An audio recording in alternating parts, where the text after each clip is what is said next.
आमे तो ताहा कहि परिबा नै जेहेतु आम पाखे वर्तमान किछि मेसेज आसीनी आमे सेटा कथा कहि परिबा नै बीजेडी जेमती रणनीति चली जेमती हमर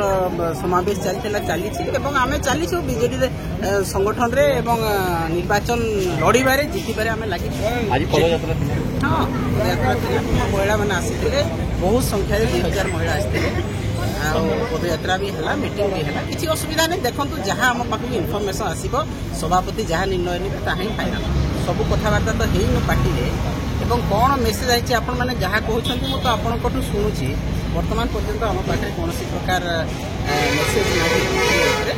ना तापर आपण सहित आम कथा बैठक तो सबुदिन हो सबुदिन मीटिंग हो सबुदिन आम आसुचु एठी ही बसुचु से चिराचरी जहाँ बैठक होबार कथा सेटा हितला किछि फरक पड़िबो नाही किछि फरक पड़िबो नाही बिजु जनता दल सबुदिन संघर्षर दल